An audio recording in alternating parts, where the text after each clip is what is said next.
All right, good evening, everybody. Today is Wednesday, March 27th. It's it's a meeting of the Permanent Building Committee and the School Building Committee. School Building Committee will go first. First thing I want to do is just go through, once again, I want to remind everybody when we get into discussion that we want everything to go through the chair, just so everyone can be heard. We can't have multiple conversations going on because then nobody hears anything. And the other thing I wanted to go over is that we all just got a big download of information earlier, and this is part of our journey.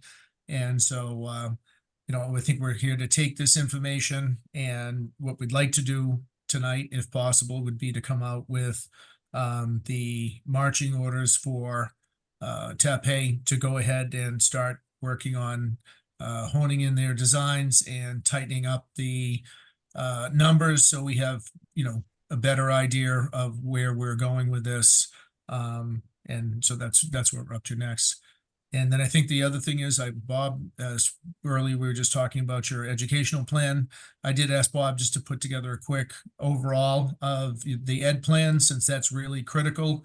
And that's really what we're doing this whole school renovation project for, is to do a better job and provide a better facility for the town to educate the kids. So Bob, if you could run through that quick with us, that would be great. We have a couple of slides on that too. So, Bob, either jump in. Yeah, Charlie or Chris, are you guys going to share the screen for the slides? I certainly can. Yep. Yeah, and Denise is gonna work with me on these. No, that's great. All right, so as Chris is bringing up the slide, if I may, through the chair, if we want to go over the agenda, the desired outcome of tonight is to really have an understanding of the remaining life cycle costs of the existing building. Ultimately, talk about the options and see if we can come to a short list. We'll then talk about market conditions as it relates to cost and what that means for the options that are currently on the table. And then if the committee feels it's appropriate, approve the submission to move forward and get to the next stage. The sub agenda of that, and really the kind of meat of what we're going through today, is Bob will kind of give you an overview of the ed program work that's been happening over the past 2 months, and then the need for the project, which is where Denise will tag in. Ultimately, TAPE will then go into the existing conditions summary level report. A lot of detail was included in the link that you were sent last weekend on Friday. We gave all the backup, and there was a lot of literature, but tonight we're going to do kind of a summary high level review of that. And then we have all the options in the queue there if we need to go through all of them, or we can move forward to the ones that are desirable to move forward with. And then Vertex will get in there and talk about the cost of the market conditions, and then the order of magnitude cost that we have today. So with that, we'll turn it over to Bob to kick us off with the ed program. Thanks, Jeff. See any slides for the ed program? Should I stop sharing while Bob talks? No, it's the next slide. You have. Yeah, These are the visioning slides. Yeah, those are the visioning slides. I had sent the other slides. I mean, I can share. God, if you have something else, Bob, go ahead and share. Okay. I'll stop sharing. Okay. And Bob, maybe we'll flip. You want to do your your 2 ed plan slides there? Sure, and then I'll do the facility one last, the need one last. okay, that Okay. worked. Thank you. All right.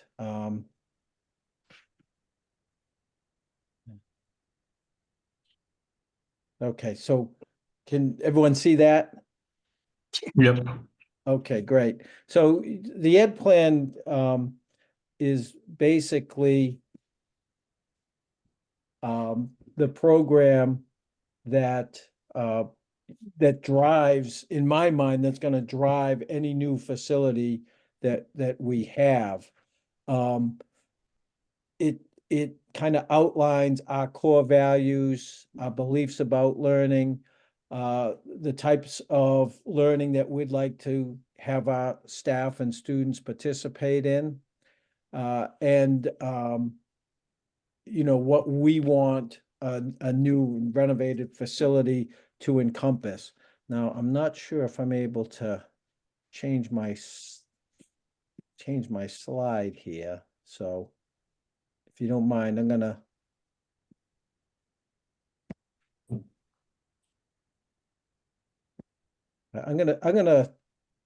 stop sharing for a minute and just try this a different way.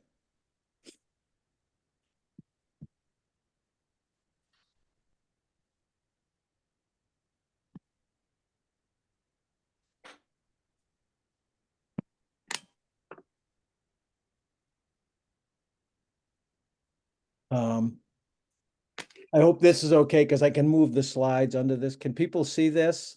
No, No, Not yet, no. Says you're sharing, but mine just shows black. Okay. Let's see.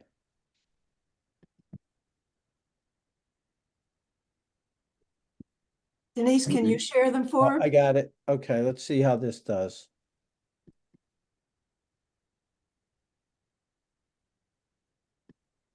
All right, let me just stop and resume. I'm sorry, everybody.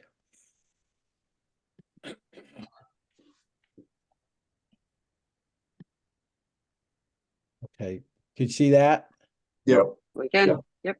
yep. I'm sorry it's small, but I think I can maneuver through the slides in this way. So basically, the plan was developed by members of our school leadership with input from the community, from staff, from students, and very much informed by the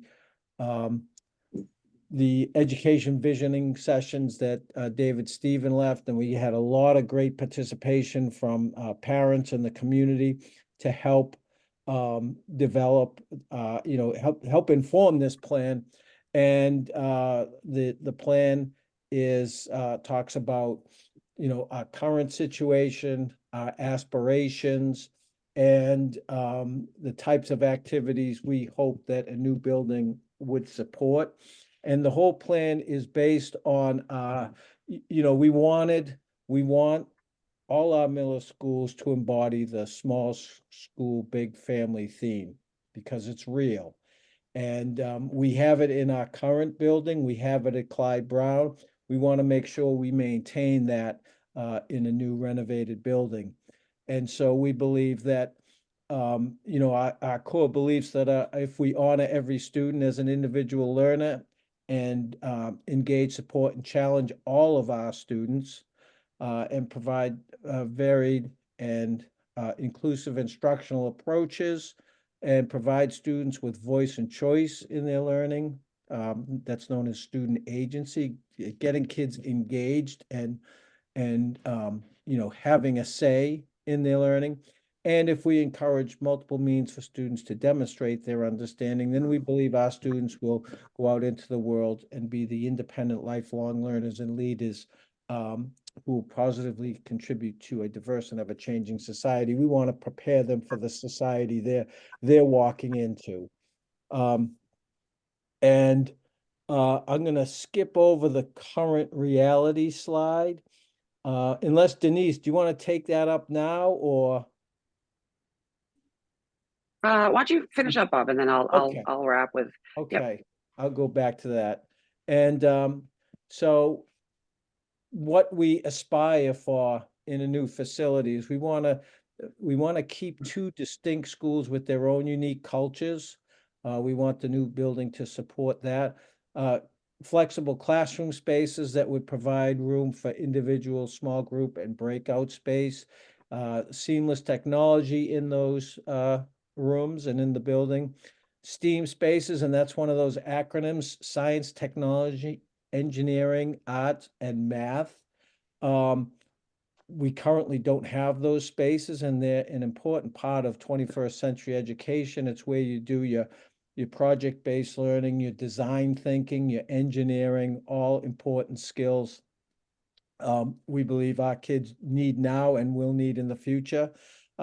We want to have appropriately sized gym and space for adaptive PE for students with different learning needs. And this is where the inclusion comes in. Right now, our facility is inadequate. Learning neighborhoods to support cross-disciplinary and project-based learning to help that collaboration that we think is so important for our students. appropriate special education and English learner spaces, not using windowless, basically closets as instructional spaces and meeting spaces. We really need to update our science labs, so we hope that there would be an updated science labs in the new building.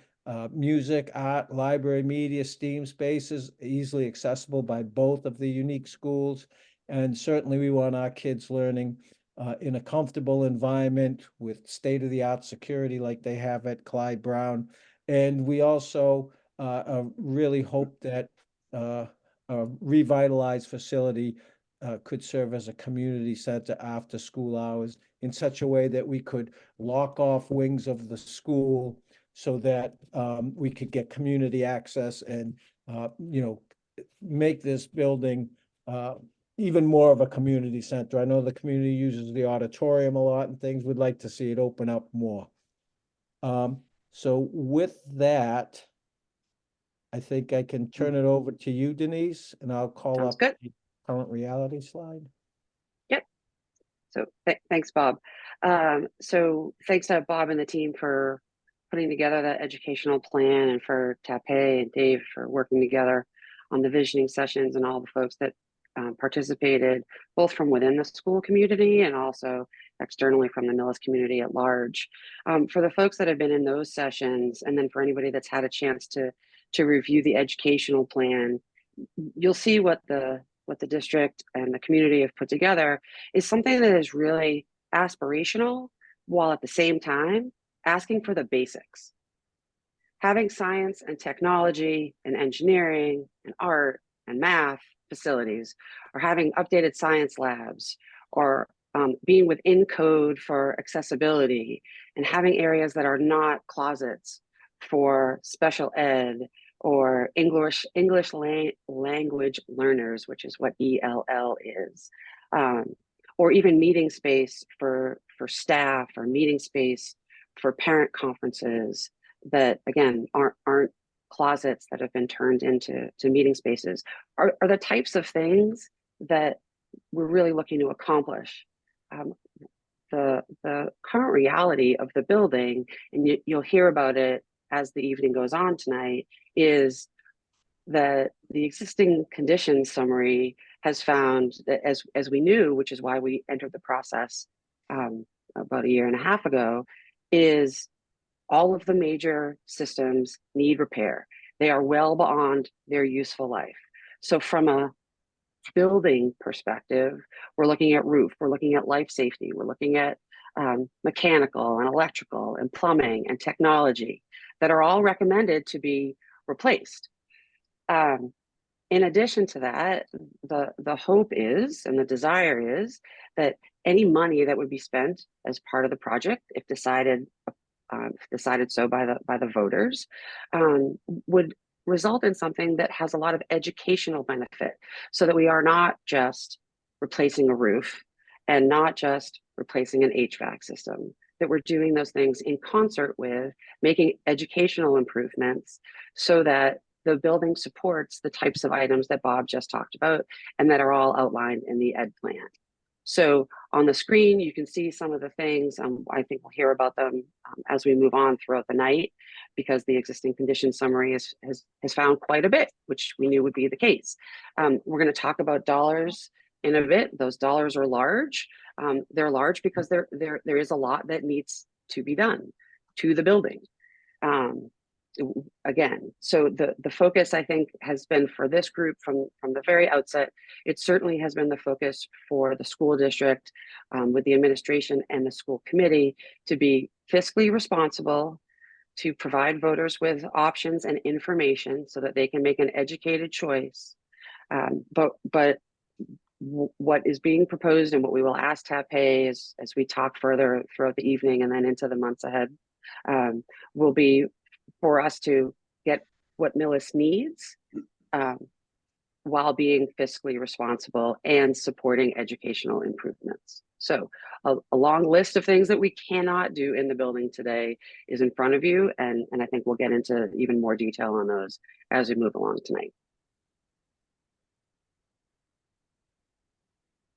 That's it for me. Yep, sorry about that. I was trying to unmute myself. All right, well, great. Well, thank you for the presentation, Bob and Denise. I think our next item would be to review the updated options.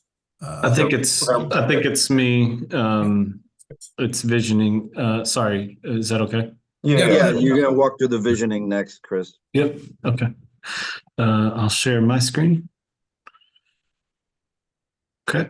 Assuming that's visible to everybody again. Okay, so Jeff had previously mentioned the agenda. We're on item 3.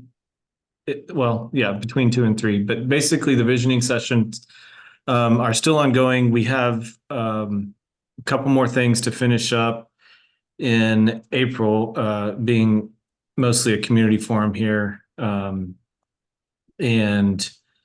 then the process kind of wraps up. But this has been a long process, started in February, and it's really kind of focused in on some of these 6 Ps of visioning: people, practices, principles, patterns, plans, and points. And all the people that have been included are on the left-hand side there. So lots of meetings. It really did inform a lot of the things that Bob and Denise just went over. Some of these are highlights, right? So educational priority highlights, and just kind of, you can see the list here: academic excellence and so on. But these are starting to inform some of the things that are in the educational plan, and really coming out as priorities and highlights from that process.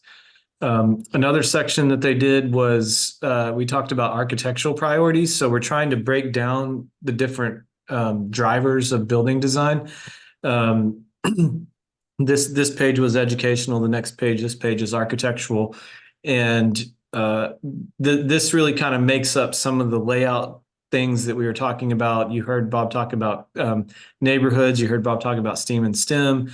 And really, and David noted this before, but the safe community access point and safe communities and safe school really came to the top on this process. And it's not always the case that becomes one of the top ideas.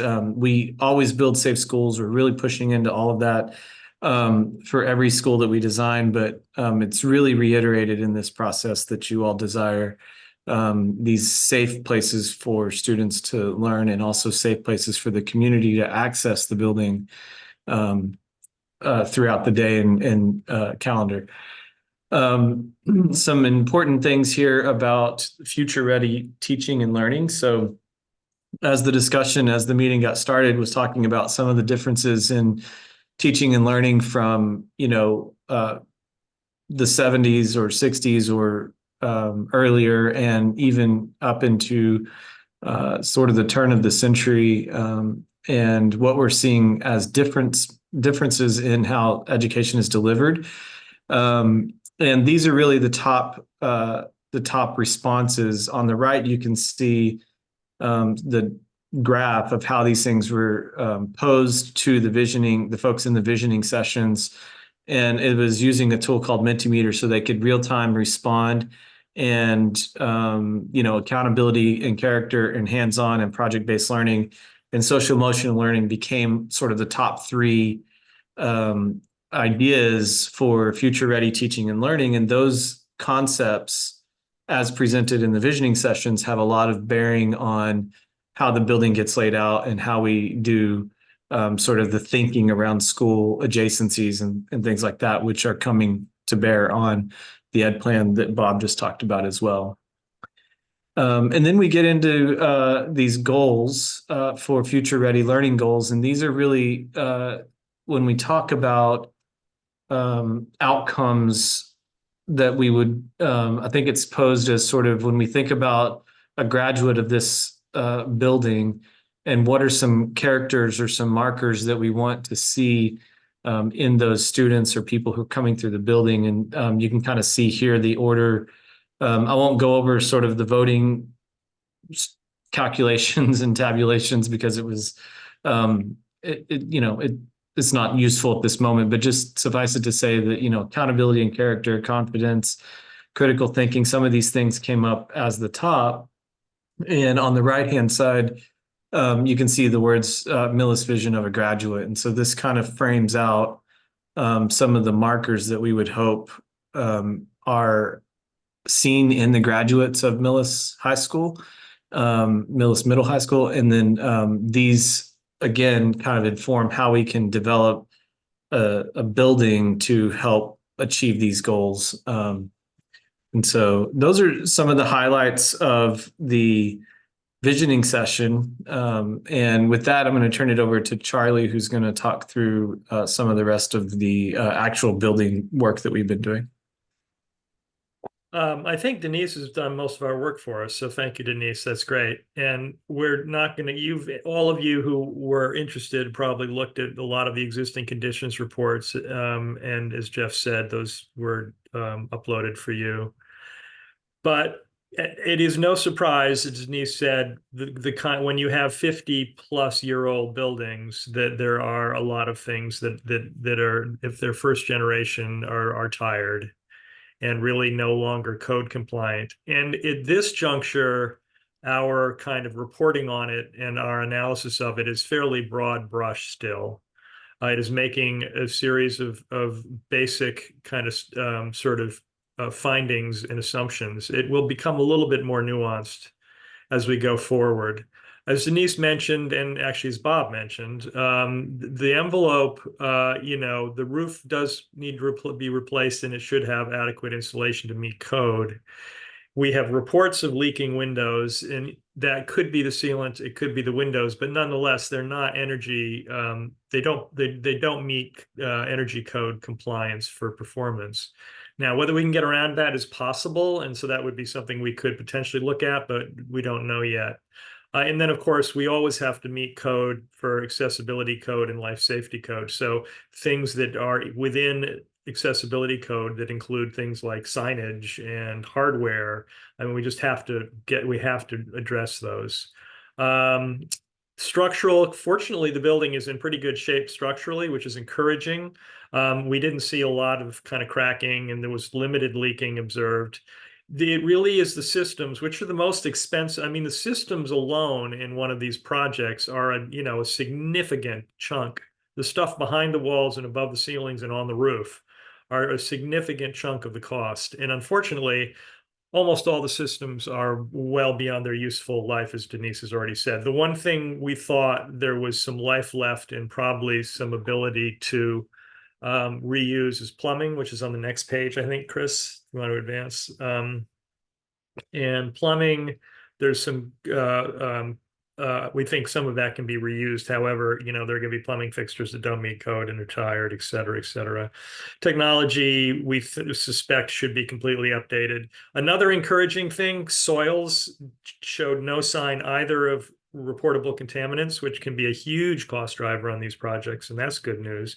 And good bearing material, which means we don't end up with crazy deep foundation systems. So that's good, because getting out of the ground is another one of the really expensive components of any project. And hazardous building materials is significant, but it could be worse. You have abated some of the building, it looks to already. And there are some assumptions in that estimate that was included in the cost analysis and is in the uploaded materials. So that's where we are right now with these findings. You've seen them, and if there are any questions, I can answer them. But I think that gives you a pretty good synopsis where we are. Charlie, could you just run through that I read the part on the if a certain percentage was exceeded or of the building or the cost, it triggered the code upgrade. Can you run through that with us? So if you're going to spend more than 1/3 of the assessed value, you have to meet all accessibility codes, and then The roof doesn't count though, right? It does count. Anything counts. The project cost, if it's more than 1/3 of the assessed value, immediately triggers compliance. But the fact of the matter is, you shouldn't have a public building that's non-compliant anyway. You want to have an fully accessible building. for a multitude of reasons, including American Disabilities Act, where you know you're on the hook if somebody decides to sue you, you don't have a compliant building. So it's the right thing to do. And the building code is more complex, Rich, in terms of, you know, when things are triggered. And if you looked at some of the text we had on things like exterior walls, do you have to make them all compliant with current code? Not necessarily, but if you touch them, in theory, you should. So it becomes sort of Swiss cheesy at some point. So it's harder to make broad brush statements on some of it. Oh, no, and I'm not trying to pin you down on that. I just No, I want know. the group to understand that there, you Yeah. know, that there's things here that we're gonna have to get into the process to figure out where we're going to be able Right. to make these decisions. That's, Right. you know, that's why, you know, Well, trying to push towards getting the designs nailed down would be. Correct. And when you said digging in the next phase, which is the PSR phase, which we've talked to everybody about, the sooner in the PSR phase we decide as a collective group the right approach. So tonight you're going to pick multiple options and to theoretically advance and study further. But in the next phase, the faster we come to whatever everybody thinks is the right choice, the quicker we're going to get into a deep dive on you know where that's going. So we can't do that now because we need to advance multiple options into the next phase. But in the next phase, if at the beginning of the phase we can all agree to what the right approach is, it'll help us and do what you're talking about, Rich, which is to dig deeper. So I'm not sure what the next agenda item is. Okay, so I guess we're at the options. Chris, are you okay with advancing the slides, or do you want me to share screen and do it from? You just tell me when to go. Yeah, so I guess, you know, fundamental question is, you know, the committee's seen some of these before. Charlie can re-walk you through all the slides and have a robust conversation at the end, or if you know there's certain ones that you don't want to move forward, you know, we can kind of skip past some of those. I know when we get to the new construction options, some of those are clearly more palatable than the other. We only need to carry one of those forward for record. You know, so tonight we're going to focus more on the ad reno. Just to refresh everybody's memory, we have to carry one renovation, just the pure code reno at the top, the R1, and we have to carry one of the 3 new construction options. You know, but there's a clear winner, I think, there of the new construction. So we'll spend most of the time talking about the 5 ad renos and then any variants related to those. Right. And Jeff, and just in our working meeting, we had a working meeting, I believe it was last week. We did go through and we kept the ones that the working group had was, sorry, let me put my glasses on. The new school was option number 1. And then we had AR1, 3, 4, and 4A, which is what the working group had looked at, and we had talked about not pursuing AR2 in the new school number 2 and 3. So that was the working group. But Charlie, if you could just maybe blast through those the options quickly. You know me, I can go fast. Good. All right, so here they are as thumbnails. These are the site plans, and you haven't seen the color site plans before, so they're useful. But all right, Chris, let's go through them. So R1 is our renovation. It does not meet the MSBA space template. It does not meet the district's educational plan. So these are important points. It would give you the same building you have today, but with upgraded systems and general code compliance. So that's the first one. That's R1.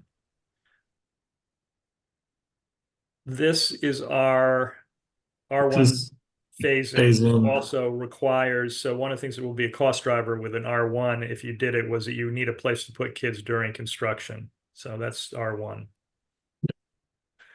Site plan. Yep. Okay. Okay, so AR1. So now we're into addition renovations. And this is the one that places a kind of new media center kind of heart to the building in the center. And it shows here a stacked middle school and a stacked high school. In other words, the blue would be middle and the pink would be high school. That's consistent with all the options. And it builds a new STEM wing, science wing down at the bottom there on the first floor, which is also next to where your current art and music and the like are. So that becomes a kind of arts and technology and engineering zone. The phasing on this one's a little tricky because would have to put students into that media space on a temporary basis to make it work. However, we think it's probably possible. We also think that addition to the south may be pushing a little bit hard into the football field, which could be a concern. But in the end, you'd certainly get a successful building. So that's AR1. There's the site plan. We probably lose parking, which is another downside to this option, because we're building on top of the parking you have to the south of the building now. So that's AR1. AR2 proposes a smaller addition in the kind of L of the existing building to put in a STEAM suite on one floor and a high school science suite on the other. And this does the opposite thing that the last one did. It puts horizontally the middle school on the first floor and the high school on the second floor. So it's just a different approach. And in fact, one of the things about these options as we move forward is some of them have interchangeable aspects to them, and it's just ultimately what is preferred. We could do it. And there are multiple options where we could choose to either stack or go horizontal. So again, this has additions, but we don't believe that these additions are enough swing space. So AR2 proposes temporary classrooms again in order to make it work, which means we are increasing the cost in order to accommodate that. This one has a pretty consistent parking count. So the parking count's not bad here. It doesn't grow the parking count, but it's not bad. The next one is AR3. AR3 puts a new separate middle school on that blue box to the lower right-hand side of this plan. It replaces the locker rooms, which are quite dated. And ultimately, it removes the wing of the existing school, and by doing that, it allows us to reconfigure the site. The advantage of this plan, which will be the advantage of the next two after this, is you can construct the middle school as its own little separate construction piece, and then move kids into it, and they're moving into genuine classrooms, which is great. And they then have that available as swing space, at which point we can renovate a piece that we've put kids into the blue box in, and that's consistent for the next three. And we don't need the modulars in this case. So there's some benefits to this. It also begins to create a new middle school, which is something of interest in terms of the ed plan, of creating an identity. One of the disadvantages is it's a little bit isolated over there because it's sort of to get to some of the core spaces, you have to do sort of an end run. So the travel distance is a little further to do that one. It also, like AR1, it begins to encroach on your athletic fields, which is a source of concern. And we'd have to see if we could kind of accommodate that. So that one, the site plan shows again. This one actually has a bit of additional parking, which we know is at a premium, so there's a benefit. But you will see here, and we're not going to go into it today in detail because we don't have time. But if you look at the new on the sort of lower left, you can see that there's a car loop. And so we have buses exiting, dropping and picking up on the north side next to Clyde Brown. But then we have a new car loop. So we have sort of new rear entrances for both wings, for the middle school wing and for the high school wing as part of this design. It's not necessarily the end all to be all, but it's the possibility of doing something like that is quite interesting. There's an outdoor classroom in the courtyard. Unfortunately, it's more accessible from the high school than the middle school. Again, this comment I made about this one, the middle school wing is a bit isolated. So that's AR3. AR4. Can I ask a question before you leave that? I'm going to ask Yes. a question. Yes. It wasn't clear to me where the sort of core STEAM was going to be in that design. The core STEAM in this one is probably distributed. We think some of it would end up in this addition. In other words, we're showing probably more classrooms, particularly on the first floor, than are required. The second floor would probably have 2 grades of middle. The first floor would probably have 1 grade of middle. And so we think a couple of them could go there. The rest we think would be embedded into the high school. Okay, thank you. Yeah, and we also have to make this one blows up district offices, so they have to find a home, and that would either be in the renovated piece or it might very well also be on the first floor of this blue box. So AR4 is the same idea, i.e. a brand new middle school, but the addition slides to the left, so to the plan south and to the plan west. And the benefit of this is that we don't encroach as much on the fields. We also put that middle school more into the center of things. So suddenly we have the corridor that leads to the middle school is the same corridor that has your existing music and your existing art. So this becomes more of a centralized classroom wing. The other thing this does dramatically is it gives you a new cafeteria and a new gymnasium. And with that, it allows us to take the old gymnasium and make it into STEAM classrooms that are right next to where we have art and music already, and that auxiliary PE space that has been kind of talked about and requested during the visioning and as something that's sorely needed, and possibly a community space. So it suddenly frees up some space in the middle of the building. It all in that the comment about, well, we want to have a kind of community building. If you could enter from the parking lot through the center of this thing, you'd have access to an alt PE space, possibly the STEAM classrooms, the cafeteria, the gym, the theater, and it begins to be that kind of community center that you're looking for. And we get a purpose-built middle school out of the deal. And then we get a renovated high school, essentially, which would be on 2 floors. So that one gives you probably the closest that we get to complete sort of program compliance. Although in the phasing is similar, we build the new bit first. Then we do the rest in phases, same kind of duration, so it's consistent. And the parking, this one also has an increase in parking, which is an advantage, and it also has the car loop in the rear. In this case, this car loop begins to make sense here because you're really coming into the back of the high school, or you're going right into the high school wing, you're going right into the middle school wing.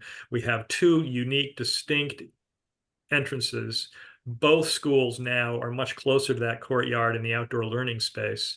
And the buses still are on the north side, adjacent to Clyde Brown's. And the other benefit of this one, of course, is we're moving service to a better place. So it's not right on that front parking lot. It's on the side of the building, and that's a benefit as well. So that's AR4. AR4A is a similar option, except for it takes out the replacement of the cafeteria. So in this case, we're doing that classroom wing, and we're putting the new gym adjacent to the locker room. So there's some benefit there, because the other scheme, we had the gym up higher. So it's a further distance from the locker room. This puts it right across the hall from the locker room. It saves your cafeteria, which is actually above template size. So even saving your cafeteria, it gives you more square footage than the MSBA wants to give you if you build it new. And it again allows us to reuse the existing gym for other functions. So it has many of the benefits generally most of the benefits of the A4 scheme. The one downside here is that we're going to lose parking, we think, because we have to figure out a way to get into service. So we're sort of squishing service in this one, and we think we probably have to reorient where service comes into the building. So we've created sort of a service court, and that's eaten up some parking. However, we may be able to rethink that, put it somewhere else and not have that problem. But at the moment, this shows a loss of parking spaces. The new ones, as Rich said, the N1 seems to make some sense. This is the tried and true school solution you see with many MSBA projects, which is you build on the fields when your school's in session. Then you move into the new school and you tear down your old school and build fields where your old school is. That happens all the time. It's the most basic way to do it. The benefit, of course, is you don't need swing space. There's not too much disruption to the existing school while the new construction is in progress. So that was the proposal for N1. It seems like kind of the classic outcome. N2, on the other hand, builds on top of the existing building. We didn't know where else to put the building, right? So this one, you tear down the old building first. You've moved all your students off campus, which is why we've added a $30 million premium to this option to have basically a temporary school somewhere. And then you build a new school, and then you move back in. You can save your fields, but the cost and the headache and the disruption are pretty significant.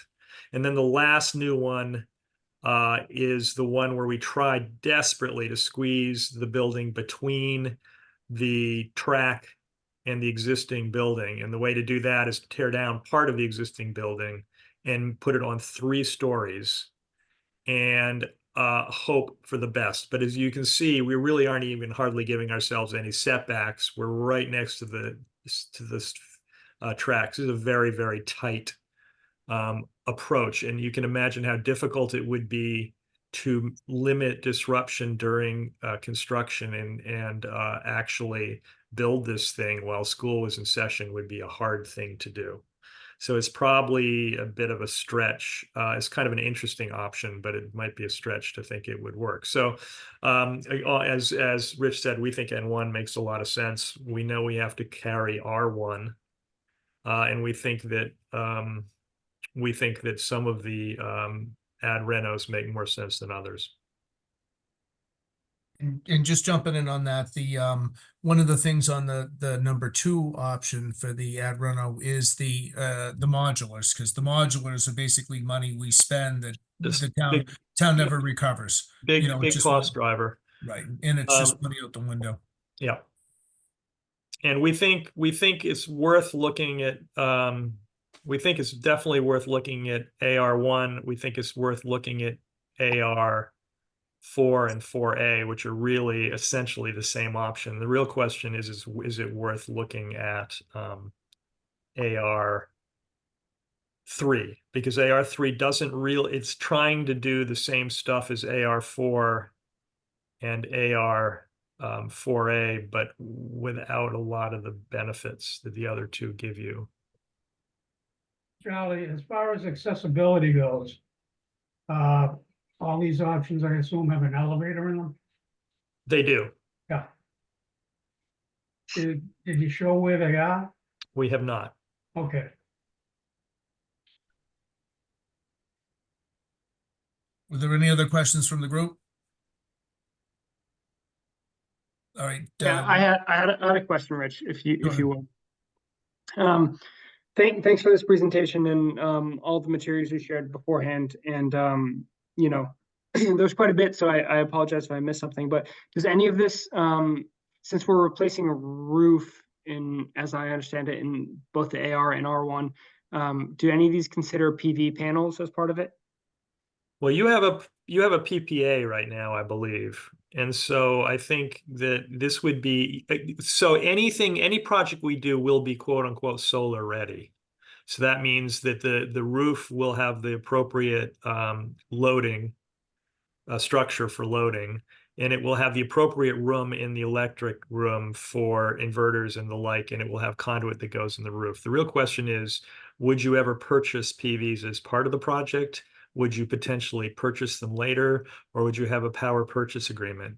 The only reason that right now we actually have, sorry to bust in, right now we actually have solar on the roof, which is it's owned by a company, and part of our what we're going to have to do is we're going to have to terminate that contract, which will have to be rolled into the cost of the building project, because that would be something we'll have to take care of. So you could do another PPA when this was all over, is the fact of the matter. And that's what many, many communities do, because they don't want the upfront capital, but not an insignificant cost. So we will get there on that. It really becomes a budgeting for it's really not a technical problem. It's more of a budgeting topic. It wasn't carried in these estimates. Yeah, and those termination costs are significant, having done a couple of them. At what point do we do a taxpayer impact study for any of these things? The average cost to an individual, to the median taxpayer sort of thing. That's why I can, I mean, Jeff, I could ask you him. want to take that, Rich? It'll be quite a while. Go ahead, Jeff.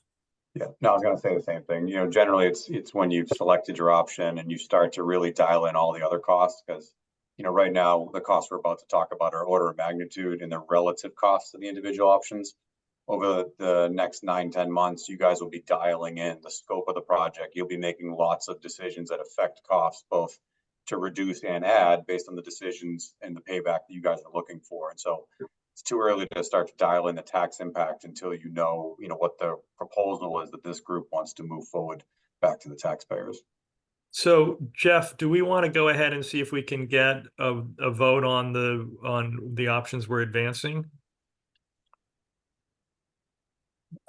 No, I think it makes sense to talk about the whole process here Okay. and then let them take a vote. But I defer to the chair on that. No, let's go ahead. Let's do what you said, Jeff. I think we should go through the whole Yep. thing. All right, so let's talk about costs because it's all related. So if you want me to share a screen, Chris, or doesn't matter. Why don't you share since you're talking about it? Or if you need me to, Jeff, I can too. No, I got to queue that. Okay.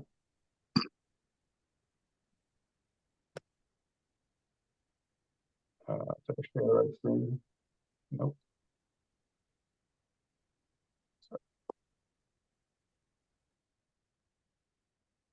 We saw that last one, Jeff. But Mark, yeah. All right. Yeah. Stop sharing. Shut up my other screen. Sorry. Appreciate that. All right. So you see the market conditions. yeah. So, I wanted to just, before we talk about the numbers of this project, just kind of talk about what's going on in the last couple of years, because it is relative. And I know the very critical data point you guys have is the Clyde Brown, and we'll talk about that in a minute as well. But over the last couple of years, COVID really wreaked havoc on the overall market conditions, and the tide has not receded on that. And so over the last 4 years, there's been the compounding effect of the first two dramatic increase years of COVID at 10 and 12% respectively. Over that duration of those 4 years, it's compounded to about 39% of total escalation since 2020. And so that's really reflective of the cost that you're going to see tonight. And keep in mind, we're also projecting out another couple of years until we would break ground on this project. There are things that tweak up and tweak down over time in terms of volatility. Fuel is one where it's down 11% year over year, but it's also up 18% more recently. Some of the trade costs, just to show kind of the variation, roof costs were up 3.9%, plumbing was up 2.6% over last year, but electrical had come down. Electrical was one of those huge spikes last year with delays in switchgear and electrical panels, and generator was a really bad year last year. So that's starting to come back down, but nowhere near pre-pandemic levels. Concrete also had some spikes last year and is at the moment tricking down because of sustainability. I think people are looking at other alternatives with some of the concrete things, but concrete is still a cost that is volatile. Another thing that's important to note is energy code updates. They're continuous. Many towns are voting in to opt into the stretch code and opt in to passive house. And, we can't control what the town of Millis may or may not vote over the next couple of years. So that will be a conversation that we get into as we dial in the options. But even besides that, the state has made mandates, and the MSBA has programs related to sustainability that also keep moving those metrics up. So there's an ability to get more money for sustainability, but there's a more upfront cost associated with those. Labor shortages and fuel costs also all play into it. And so ultimately what that means in terms of the graph. Jeff, before you leave that one, this is Jeff. Any comment on borrowing costs? That's a good one, Jim. We don't have that tonight, but we could certainly pull up some data on that. Yeah, borrowing costs. Jim, it's higher than it was a couple years ago. Yeah, I know that. That's my point. Yeah, I was gonna say they haven't gone down. That's for sure. Nope.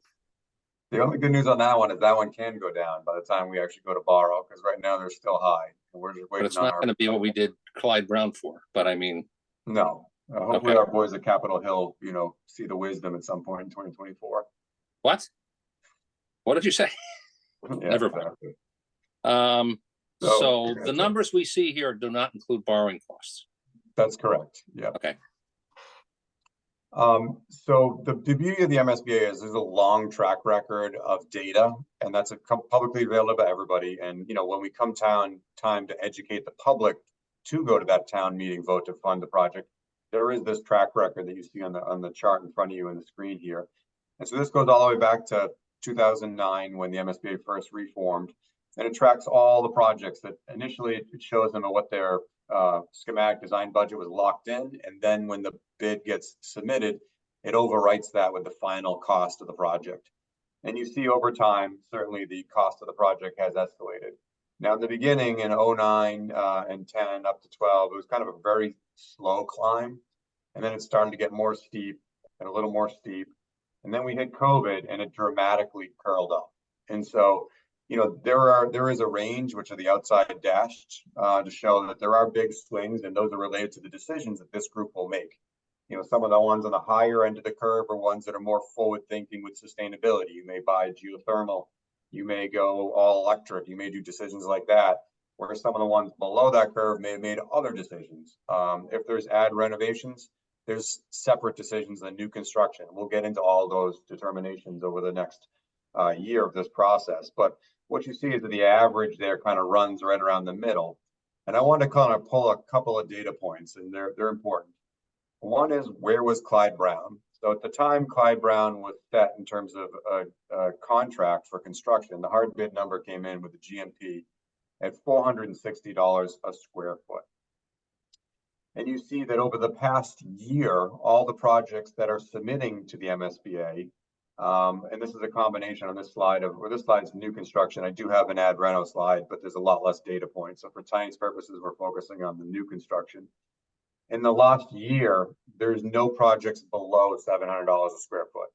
In fact, most of them are around $800 to $900 a square foot for new construction in this example. So you can see that the cost of building Clyde Brown today would be dramatically more than it was only 8 years before. So we're projecting out in terms of the timeline for the middle school to be bid in 2026 versus the Clyde Brown GMP in 2018. So over an 8-year time frame, the cost has escalated from $460 to potentially between $740 to $835 on the options that we're going to talk about in a moment. And that's a 60% to 80% increase in 8 years, which is massive. It's massive, and it's hard for all of us in the industry to wrap our head around, and it's even harder for the general public to wrap their head around.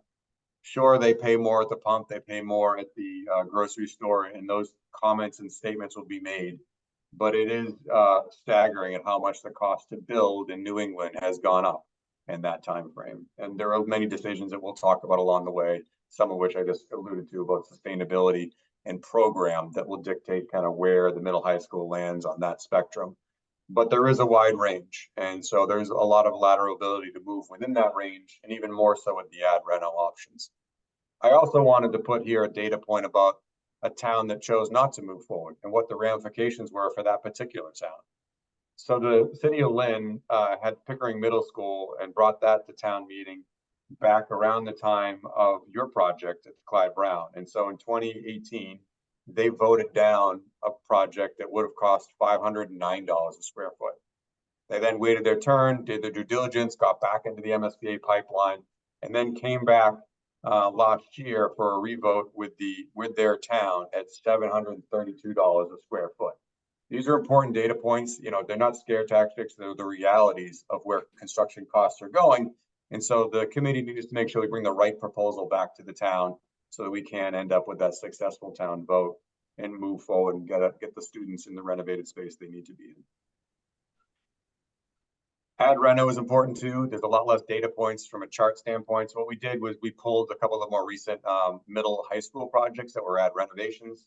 Nauset has one that's about a 50-50 split here on the chart. You can see 52% renovation, 48% new.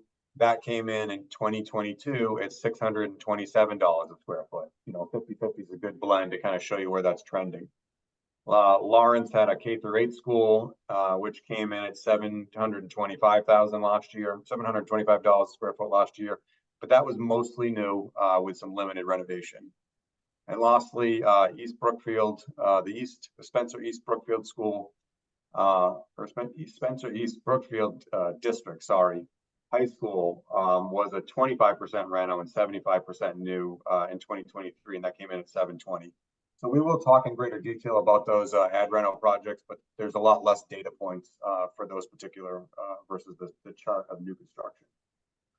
Some of the cost assumptions that you'll see in the following slide for the ad reno or the code reno, we're assuming a 33% soft cost multiplier, and for the new construction, we're assuming a 30% multiplier. What that breaks down to is design costs, OPM costs, FF&E, technology, builder's risk insurances, the testing and inspection, and other miscellaneous costs such as moving. And so all that rolls up to about 30% for new construction and 33% for reno. The difference is the construction change order contingencies in there. And with new construction, I'd recommend 5%. And with an ad reno, I'd recommend 8%. Right now, we're assuming a CM delivery method, which is the bottom note. We could tick down the change order contingencies when we have no greater understanding of the project based on the comfort level of the committee, but that's a decision that will come later on. We're also assuming a June 26th start, and we've carried in many design contingencies and escalation assumptions within those numbers. The ranges that you'll see on the slide are on the low end. The code renovation is the $640 a square foot, and then the ad reno ranges from $675 to $700, depending on fit and finish that we do on the low end, and $740 to $770 on the lower end. Some of the major assumptions there on the low end of the range are minimal site improvements, trying to address the water, stormwater management more with surface treatment versus subterranean Cultec systems. Not going all electric or geothermal, and so those are the lower range things, and then more limited renovations versus maximum renovations. On the high range is what you see. The renovation costs could jump to $740 to $790 a square foot, and then the new construction could go from $800 to $830 a square foot. Things that would change there would be more extensive site costs, as you saw some of them with the new construction would include replacing all your fields. Or all electric buildings or more comprehensive renovations. These are all decisions the committee has in front of them over the coming months. So before I open it back up to questions, the kind of the roll up here on a chart standpoint, hopefully you guys can all see this at home, is the renovation itself has a hard cost of $77 million. We're using that 33% markup for the soft cost. And so that comes in at around $103 million for the code upgrade. And all the renovations associated with that, including some swing space costs in order to do those renovations. The addition and renovations have a high and low associated with them, and that kind of relates to the previous slide, talking about some of the assumptions. Low end assumes you're not going all electric and that you're more limiting your site work. High end would be, doing full site work and going all electric. And so there are rebates associated with that, which we'll get into at later points, but there is a range. And so with an ad reno option, you see the low end to high end is 132 million to 147. With AR2, it's 138 to 152. AR3, 136 to 150. AR4, 139 to 154. AR4A, 133 to 147. And the difference amongst all these are the amount of addition versus renovation, which we can dial back and bring up any slides you guys want to talk about. And then new construction, it relates to the site work or the swing space, are really the drivers there. So in the case of new construction one, you're building behind your existing school, so you have to replace your track and field stadium. And so that's the reason for the higher cost associated with new construction 1 over 2. But with 2, you'd have to temporarily put your students somewhere.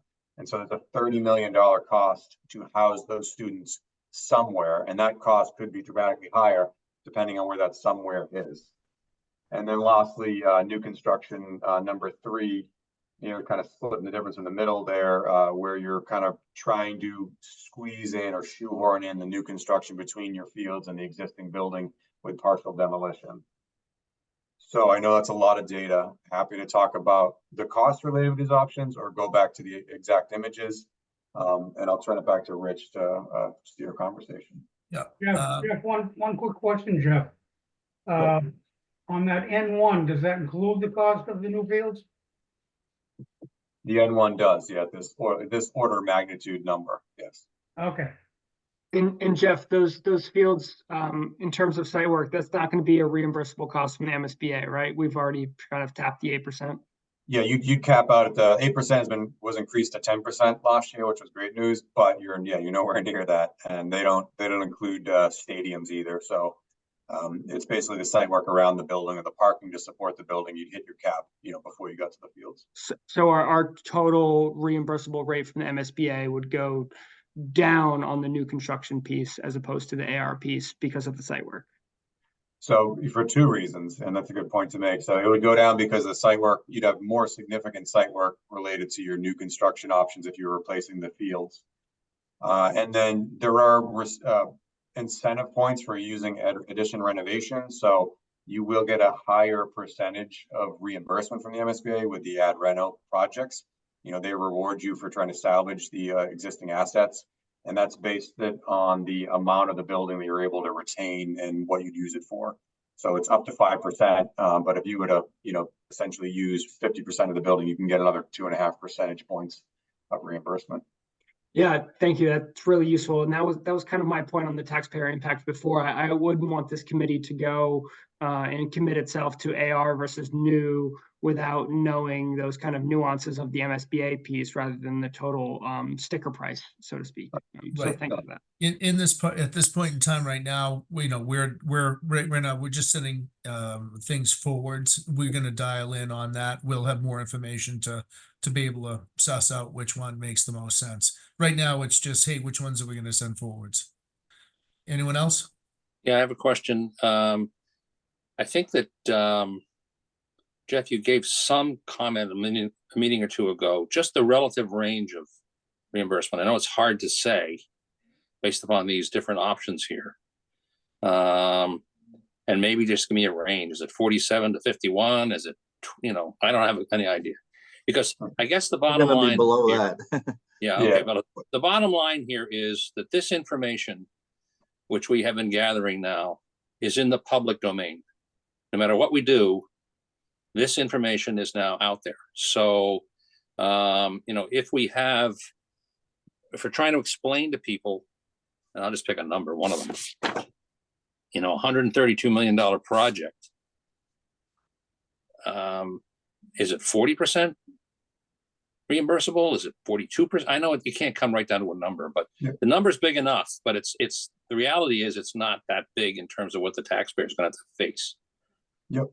Good question, Jim. And I think going from memory, I want to say your baseline was 53%, 53.53 is the base. Is the What's base. the MSBA average across? Yeah, that's a better way to Reno put or it. new? Yeah, let me finish that statement first and then we'll get into that. So 53.53 is your baseline. They'll then assign how well you maintain your existing building, can get up to 2 percentage points more. So call that 1.5 for average standpoint. And then there's the sustainability points. They upped the ante last year. It used to be 2%. Now it's 3% with an optional fourth, but you've got to spend a lot more money to get to that fourth. And so there is a good return on it, but it comes with upfront costs associated with that. And we will get into those decisions later. And then the last potential adder is the ad reno option. So if you pick an ad reno option, you could get between that 0 to 5% additional points. So your 53 could end up in the high 50s as a starting point. And then you start to go through all the caps that I presented you guys a couple of meetings ago. And so unfortunately, a couple of years back to Jim's other question there about what's the average, it had really started to fall off. And towns that were starting with 50% were ending up in the high 20s. And MSBA really kind of woke up and realized that the gap was starting to get wider and wider. And so for the last 2 years, they really upped the ante in terms of what they reimbursed per square footage to try and close that gap better. So I think those towns that were in the high 20s are now back into the mid 30s or potentially high 30s. But the short answer is if it's a 50s, you assume you're going to lose 20% off of that once you hit all the various caps. So you're somewhere in the 35% range potentially. But that could swing by large amounts. So if somebody were to come up to you and say, Jeff, you got one answer, one number, don't give me a bunch of other, what would you say? I'm not gonna give you a number, Jim, because it's hard, because like if you pick the ad reno, like, so let's walk that through. There are decisions you can make along the way that increase the amount of scope that's ineligible, which then makes that less effective. So, right, if you guys really say, we know we need a program, we know we need to fix X, Y, and Z, we're sticking to the minimalist scope, that will make that effective percentage be much higher than if you really decide I want X, Y, and Z that is really pushing the size of the building up, or the boundaries of the what's eligible. And I think we gave the example with Clive Brown where you included extended day, right? That was only one classroom, was not a big exclusion square foot, about 900 square feet. But if you've made several things like that, that could start to widen that gap. But if you stayed to the core program, and you're not dealing with those ineligible costs, it really starts to make that effective rate get closer to your starting rate. Okay, so that's fine. I mean, I know it's very hard to tell. It's just that once things gets out in the public. Right, it's a soundbite. If I give you a number, that's the soundbite. No, I know. You steer too them in a early. direction. They were still looking at a significant high percentage, I don't know what the right word is, significant reimbursement from MSBA. And that's what we're trying to get at. Right, there are decisions. Let's pick sustainability. We haven't really, I'm just gonna use geothermal because it's a driver, right? So geothermal is a much higher upfront cost, but you get payback on your utility usage and the building efficiency down the road. Yeah. There's also huge savings with the IRA program from the federal government. So you would go to the taxpayers and ask them for more money up front. The MSBA would show less because you're now up further over the cap, but there's a payback at the end. And so it starts to get layered in there. And that's why I hesitated that really early. No, I understand.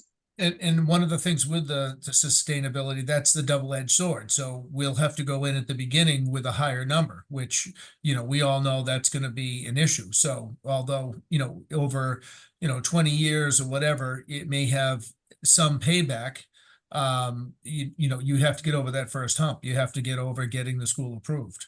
So, and I've done geo jobs, and we've, for clients, and asked the payback time from the engineers, and they won't give you the payback time. Right. So, it's, when you spend $2 million for a geo system in a home, and then you say, when are they going to get a payback on it? They'll never give you an answer. So. Also, Bob's not going to ask for less money if his utility bills are lower, right? He's going to ask for the same amount of money, the same net school spending anyway. It's like a lot of things, Rich. If you have to ask the question, you can't afford it. Yeah. All right. Were there any other questions from the group to Jeff? All right. Well, with that being said, I think, Jeff, we should probably go through and make a motion to remove a couple of the options. So I would make a motion to remove option. Put it back on the screen, or do you want to? No, I printed it because I'm old fashioned. Do you want to show the thumbnails, Jeff, just so the Oh yeah, you can put it up for the other people. Yeah, no, go ahead, keep it up. You doing, Chris? Or you want me to throw it up? Yeah. All right. either way, I'll do it. So You got I it make, queued up. I make a motion that we keep the code renovation as a baseline. We keep option for the new school number 1. We keep the option for add renovation 1, 3, 4, and 4A. So basically we'll only eliminate AR2 and new school 2 and 3. The one which is the AR2 was the one that had the modulars, which would be a cost driver, which we get nothing for. We just spend a bunch of money and Yeah. get nothing for it. For clarity, I just marked your motion on the screen so people can know what they're talking about and voting about. Yeah. And what I'd do is I would ask the voting members, one of the voting members, if anyone was interested in proceeding with this, to second the motion. Second. All right, the motion's been made and seconded. I'll have to do it by roll call. Can we have a discussion, sir? Oh, yeah, Yeah, sure. Sorry. I have a question. Yep, go ahead, Jim. That Oh, was sorry, me. Diane. Go ahead, Diane. Jim's voice has changed a lot. You're proposing that we go in with 4 head renos. Is that too much? that would be Jeff. There's not too many. I mean, at the end of the day, I think there's a desire amongst the committee to go with the ad reno option, right? That the appetite is the ad reno. And so what you're doing is you're charging the design team to look at these and or variants of these, right? So AR1 has an addition in different locations, and 3, 4, and 4A kind of play with a similar idea of where you would put it, and it's changing the ratio of how much renovation versus new. So, we could go on with these 4, or, you could drop AR3 as an example. But I think TAP A gets the message that, that it's the ad reno options you want the effort put in, and look at variations of renovation versus new construction ratios to try and dial that in. But Charlie and Chris can please add to that. I got the impression that Charlie was not overly impressed with AR3. But so I don't want, maybe I was editorial. I was just saying, if you wanted to eliminate another one, that would probably be the one that made sense. But if people want to see us keep looking at it, we can. I would say, Diane, if part of your question is how will the MSBA feel about it, I don't think they'll object. I think they'll know that, they'll know the underlying motivation for keeping more of the renovation additions than the new. And no one ever goes in with more than one R. So I think it's fine to go in with a single R1 and a single N. And it's really just this topic. So it's just the R. So the AR3, AR4, and AR4A, as Jeff said, are of a family, right? Right. So they all are sort of looking at the same thing. And I think of the 3 of them, the AR3 one may have the least benefit. But I mean, I think we can vet it further. The only other thing that I said at the beginning, and as did Rich, we do want to, the sooner in the next phase that we begin to narrow these down, and we're going to be asking you at each meeting, do you want to narrow it down? Do you want to narrow it down? The sooner we narrow it down, the greater benefit it is to the whole team and the whole process, because it gives us the opportunity to focus harder on the ones we're keeping, right? So if we're still we're juggling balls, then we're not focused on the one ball, that we can really focus on. So because we don't get into depth with all of them as much as we will with the one that ultimately is preferred. And we do have to, at the end of the next phase, the end of what's called PSR, we will need to go to the MSBA and say, here's our R option, here's our AR option, here's our N option, and the committee would like, the town, the district, and the committee would like to proceed with one of the 3, and it's this one. And I assume it'll be an AR, but whichever. And so the sooner we get to that AR, the better off we all are. That being said, we're happy to look at 4 of them. Rich? Go ahead, Jim. Yeah, I guess I'm not I'm not fond of AR1, I guess is the one I wanted to bring out. I think if you put it, to me, the impact on the students from AR1 is much less significant than it would have been had we created this new space in the AR3, 4A. I mean, we're kind of doing all this work, and then we're putting the students back in the building with some additions to it. I guess I had a sense from there that it doesn't create the same kind of impact on the students and what the new vision is, and frankly, for about the same amount of money. So I saw limited value in AR1. No, that's fair enough. I mean, we when we looked at AR1, it could be one of the more cheaper options. That's why I was kind of thinking if we held that in, because AR1, you could really scale it back. And if we feel like we're going to have, too much of a hurdle to get over, to get this to succeed, that would be the one that would be the really bare bones scaled back. We'll get a school, it'll be acceptable. It won't meet all of the needs of the educational plan, but if we can get it approved, that might be our fallback item. That was my take on it, which if others in the committee have any thoughts on that, I can't see it because all I can see is the screen. Mr. Chair. Go ahead. It's Denise. Thank you. I agree, on AR1. So the thought process was, and we had some initial discussions in working group about the concept of AR1, maybe tweaking it a little bit, but to Rich's point, having it have a little less on the new construction and being able to, my technical term, play with the concept and the idea of that one a little bit because it's less new, so that it may fall lower on the cost scale overall. So I agree with what you said, Rich. And the only other thing I would add is totally open to what the group wants to do. For AR3, I don't know if we wanted to get rid of one other one. I can't remember.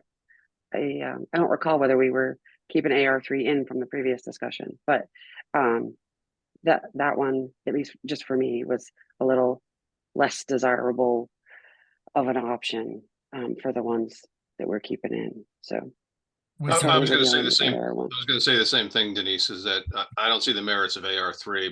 My personal preference is 4 or 4A, just from a whatever, right? And if I look at the cost sheet, AR3 is 151 on the high, 4 and 4A are 147, 154. To me, those are preferable over 3. I'd get rid of 3. That'd be my vote. And 1 I'm ambivalent on. So I would agree with I would agree with Jim. The price differential seems to be fairly small. And 3 what are we talking about? 1 now? Where you lose parking in part of the football field? Yeah, so, and then 3, the core spaces were difficult to approach and also encroaches on the field. So those 2 to me seem to be of less interest than 4 and 4A. Personal opinion. We Go may ahead. not want to just have 4 and 4A. That may not pass the test with the MSBA, because they may say Okay. those are just so similar. Give us a break. You've just already picked it. So I think we got to keep at least 1 or 3. or do we get rid of either 4 or 4A? No, But I think they're so similar, honestly. It's really just a question of, do we build a new cafeteria or not? Otherwise, they are effectively in many ways the same option. And so that's a useful exercise, right? Because we should keep them in, because we should figure that out, with the district. What's the right thing to do? What's the best outcome there? But it's a very logical analysis, of the merit of one or the other. Does anyone And else, sorry, Charlie. that's Does okay. anyone else from the school have anything to say? I still can't see because they're still up there, but either Bob or. Can I add one thing, Rich? Yeah, please go ahead. So I just I don't want to get hung up on the number of options. I think my last elementary school in Ashland we just finished, we went into PDP with 7. I've seen PDPs with 9 options. So this is 6, which I think is reasonable if we come to that. I don't want to think that we need to pare it down unless you really want to. I think the ones that are still on the table here, I think could evolve into something better, even if they don't sort of appear to have promise right now. But I don't think 6 is an abnormal number to advance to the next stage, personally. Just my I think we should make the effort to get rid of at least 1, Mike, just for to satisfy the MSBA, in my opinion. 1. I think One of the ARs. We're talking about Yeah. eliminating 3 right now. No, I think we've talked about eliminating 2, and if that's fine. Let's just No, do. I'm saying overall, right? Oh. So the X right is now, on the screen. if we eliminate AR2, N2, and N3, we have 6 options to advance. Yep. And sorry, going back to the school, Bob, Anna, and Mark, do you guys have any comments? I mean, I find myself in the AR4 and 4A camp. I think AR3 is very similar to AR4 and 4A, but not in where the spaces are, but it really isolates the middle school. So if we're gonna knock off another one, I'd knock off that. The AR1, I think, is just just another thing to explore. But my preference would be AR4 or 4A. And Mark and Anna.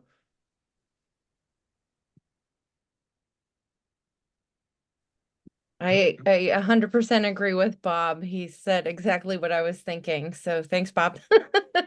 Yeah, AR4 and 4A seem to be the most workable to me. Thank you.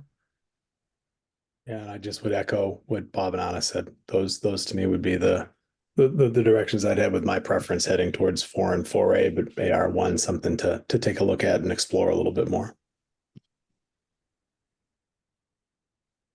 All right. Well, Rich, go ahead, please. it's Diana. I agree with 1, 4, and 4A. If you want to leave 3 in there as an extra, so they can say we'll get rid of that, that's fine, but I think those 3 are the key ones. Yeah, no, and I agree. I mean, I would agree that my number 1, I think when we had the group meeting is either 4 or 4A. Yep. My concern is that, it all comes down to money, and we'd like to have the fallback of something that was, simplified, and if we had to scale it back, we had that option and not handcuff ourselves. So Rich, just let me say on the Go ahead. AR1, with hearing the discussion, I'm willing to go along with it. My rationale was, we're going to be spending a lot of money on any of these. And the outcome of AR1 is just not particularly, doesn't have the same value to me for the money spent.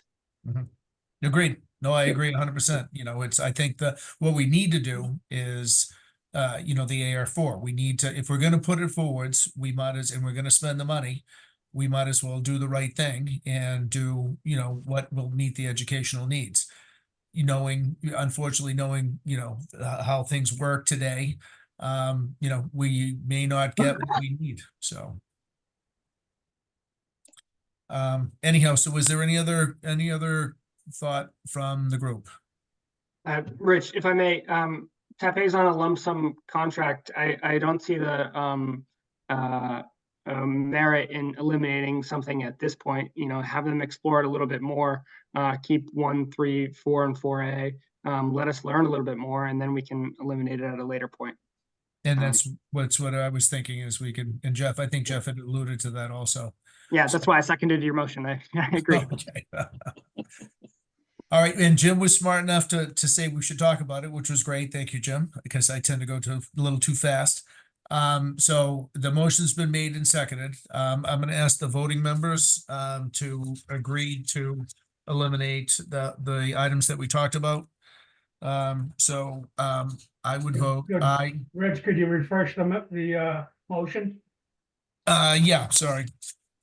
So I make a motion that we keep the code repair, keep the new school number 1, keep the AR1, 3, 4, and 4A intact, and we would get rid of AR2. We'd get rid of option for new school 2 and 3. And that was seconded by Jeremy. Go ahead, Mark. What do you vote? Aye. John Larkin, Aye. Jeremy, Aye. Diane, Aye. Denise, Aye. and Jim. Aye. All right, so the motion carried, and I'm just so you know, I'm reading it off of our thing, so I'm not making sure I get everybody. All right, so the motion passed unanimously. All right, so next on the item would be what's our next step here, Jeff? Schedule update? No, we're talking about the table of contents for the PDPs. Okay. Yeah, Tepe will review the table of contents to vote to submit the PDP report. Chris, do you want me to do that? Yeah. Okay. So this is very formulaic, as is much of the MSBA's process. So we essentially try to provide them with everything they ask. Nonetheless, they will come back with things that they feel we have not answered. So there is always, within 30 days, we will get review comments. Actually, Bob, hang on to your hats. Many of those often come to the district related to the ed plan. They want revisions to the ed plan or clarifications of the ed plan. But there will be other comments where they'll say, well, why'd you do this? Or where you left this out. But anyway, we do a basic introduction. We do a project directory, and we do kind of Vertex does a schedule, which you've essentially already seen. They also, Vertex provides a cover letter that says that the PDP has been done in an appropriate manner and appears to be complete. The ed program you've heard about, we include it in its entirety. Bob's already sent it over to us for inclusion, which is great. We do an initial space template, which is the MSBA template, which is effectively a list of rooms. It is very simplified at this phase, but it basically shows existing rooms next to proposed rooms. And with that, we will do a narrative description of where they ask for an analysis of what meets their template, what might be below it and what might be above it, and they want comment on that. We then do this evaluation of existing conditions, much of which you have seen. It also includes legal title to property, which Mike has dug up and sent over, so that's ready to go. It has all of the various existing conditions reports. The site development requirements have existing site plans and proposed site plans. Well, no, actually existing site plans, proposed plans are in the options. It'll have a site analysis plan, zoning analysis, infrastructure and permitting analysis. Those are both drawings and text. You have seen tonight the preliminary evaluation of alternatives. There will be introductory text to each option. We will include this exact same options you just saw. We will include a version of the budget and cost comparison that you saw. It's not precisely the same document, but it's similar. And then the conclusion will say exactly what you just voted on. It will say these are the ones that have been kept for this reason. These are the ones who've been dropped for this reason. Local actions and approvals are your approvals, and there are actually forms you will sign, not all of you, but that will be signed. You will vote on it though. And then meeting minutes and agendas from the beginning of this phase till now. And then the appendix tends to be various supporting documents. So your SOI, which you already did, your invitation to conduct a feasibility study, your enrollment certificate. These are MSBA documents that we would just give back to them. The visioning notes, which you all have talked about this evening, which David Stephen puts into one single document. Those get attached. And as well as the phase 1 geotech report, and the phase 1 environmental report, and the phase 1 traffic report, which is only an existing conditions traffic report. It is not a proposed condition. The traffic engineers will still ultimately issue a proposed condition as well. So that's sort of everything. Much of this is compiled. Some of it will be completed this week, and it goes in next Thursday. Yeah, so the PDP, Charlie did a great job of explaining what's included. It's just essentially a roll-up of the work that this committee's been doing pre-hiring the consultants and with the consultants up until today. And so it's all those existing conditions reports that Mike sent you over the weekend, the cost that you've seen tonight, and then a lot of the backup documents that Charlie described. The local actions letter is a listing of all the publicly advertised meetings you've had in town to talk about this, whether it's a school building committee meeting or a selectmen's meeting. Anytime you talked about the project and where it met public posting, we list that out, because the MSBA always wants to understand that the public's aware, has opportunities to comment on the project as it moves through its paces. So this is a culmination of all the work that's done, and Charlie and his team from here on out for the next week will put it in narrative form, and those are the pieces that will fall into place over the next couple of days. So what we're looking for tonight is an approval from the building committee to authorize us to submit on your behalf next Thursday. And Thursday is a magic date because if we want to reserve the ability to still submit by the end of June, we have to submit 12 weeks in advance of that. And so that date is April 4th. And so we want to reserve our right to do that and make sure we stay on track with the project. You can always choose to adjust the schedule at a later date, but if you don't hit April 4th, you automatically would move out until the end of August. And so this allows us to keep moving. So the motion that would be needed if the committee so willing would be a motion to authorize the OPM to submit the PDP report to the MSBA, subject to any changes or modifications approved by the chair. And what that does is allow us to finish drafting the report and review it with Rich. We'll review any tweaks or changes so he's aware of it before we then package it up next week and submit it to the MSBA on Thursday.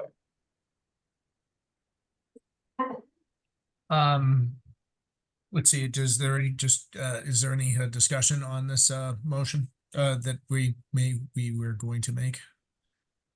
Can you just repeat the end of the motion, Jeff? I have to authorize the OPM to submit the PDP report to the MSBA, subject to any changes or modifications approved by the chair. So that allows this body to delegate final editing rights to Rich and myself as we kind of review Charlie's work and assemble it all together as a complete package. Thank you.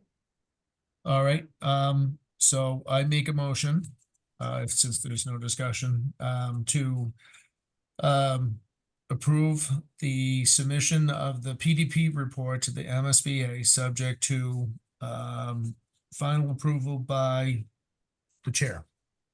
I think I get that right, Jeff. I didn't take notes on that. Second. Just, All right. just say so moved, Rich, and it works. It's easier. There we go. So moved. All right. Motion's been made and seconded. Let me see here. So I will go ahead with I'm an aye. Mark Conroy. Aye. John Larkin. Oh, John. Oh, you're muted, John. Aye. Oh, sorry about that. Jeremy. Aye. Diane. Aye. Denise. Aye. And Jim. Aye. All right, motion carries unanimously.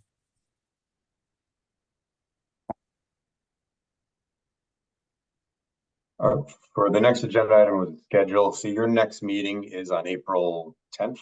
And at that meeting, you'll be prepping for your community forum. It's scheduled for April 24th. At the meeting on the 9th, Tepe and Vertex will come together with a work plan for the preferred schematic phase. And so we'll start to lay out your building committee meetings for the month of May and June. And so we're going to have a couple of meetings each month if we're to stay on track for the June submission.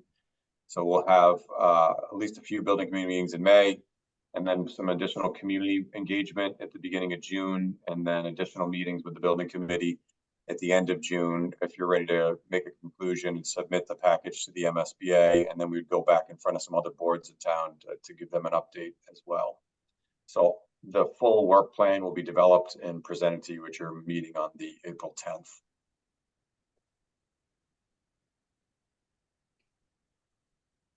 And then after that, I think the only business that we had was invoices and minutes, unless turn to Charlie or Mike to see if I've forgotten anything.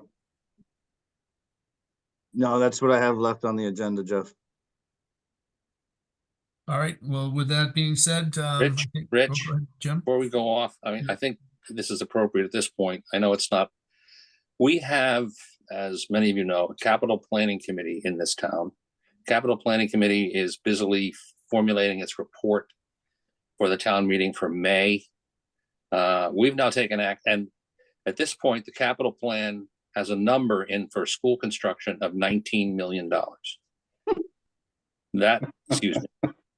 Well, I mean, it was a number that was put in there several years ago based upon some reasonable thinking. At this point in time, that's no longer a valid number.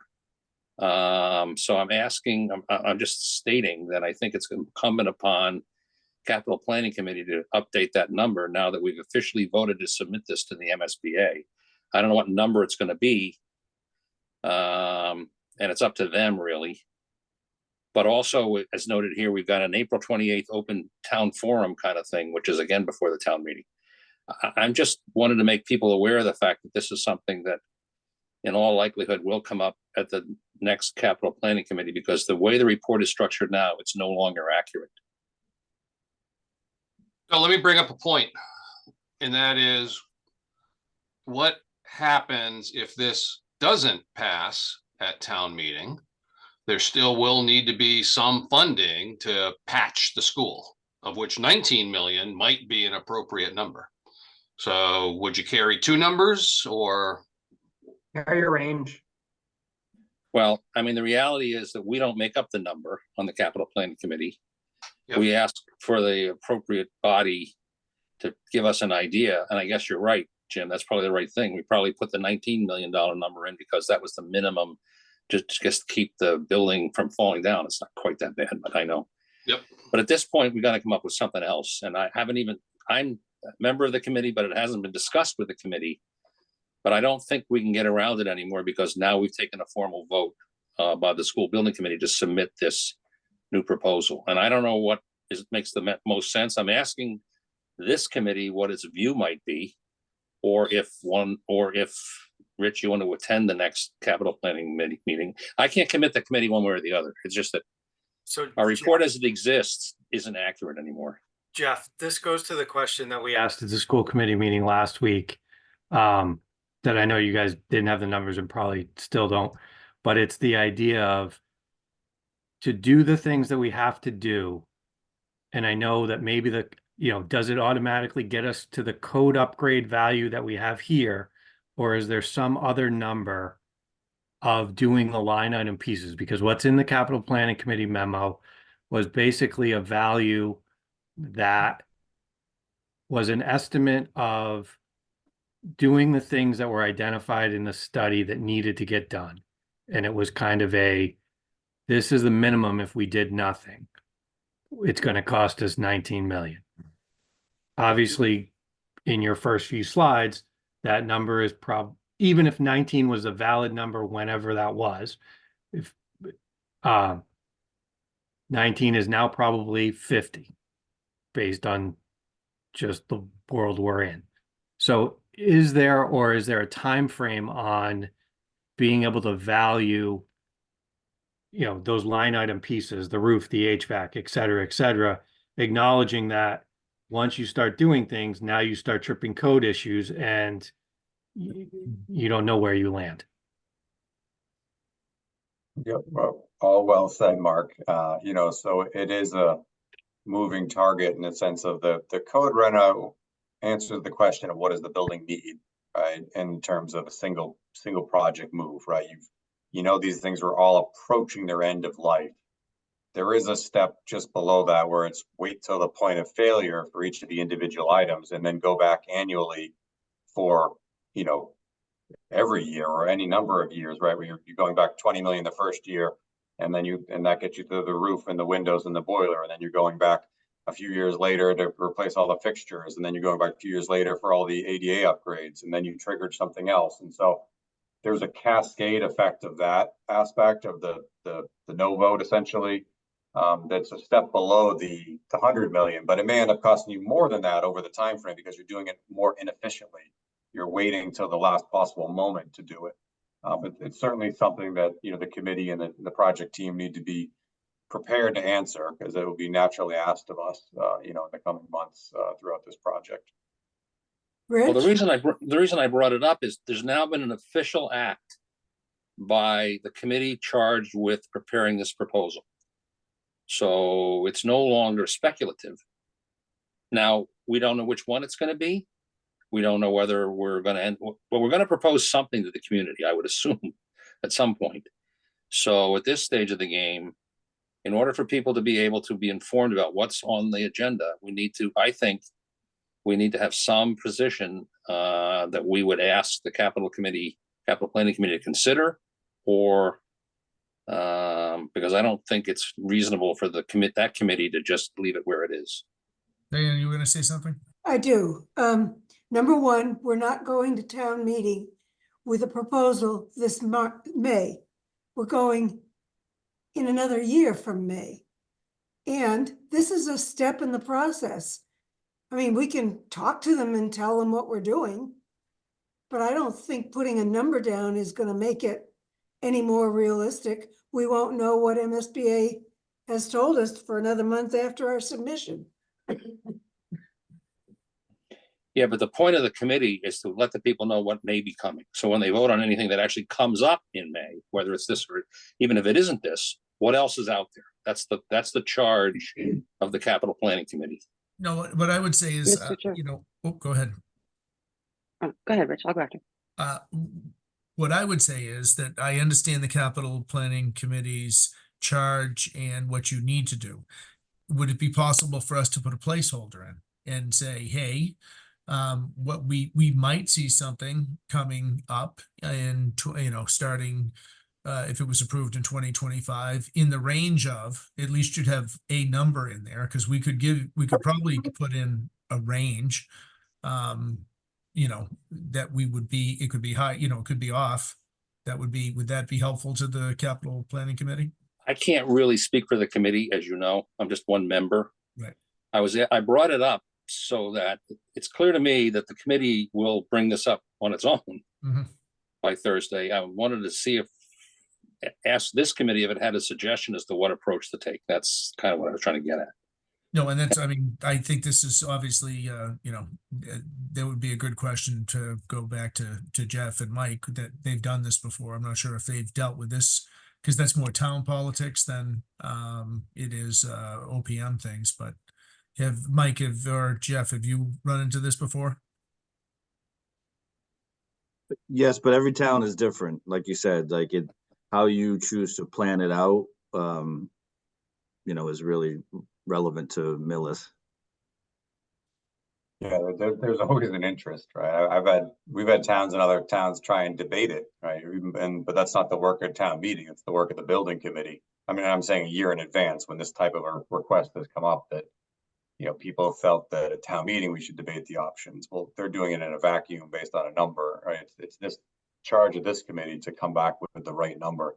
And it is early in the process. I think it's worth the update and the sense of, to the capital improvements committee that you're exploring options, and they range currently in this state, but there's much work to do, right? And so it's not the conclusion that you're making, but you're there in the first step of the process, right? We're only at step one. You've got to get through a few more steps before you know the cost option, the option you want to move forward, the cost of that option, the reimbursement of that option, the rebates associated with that option.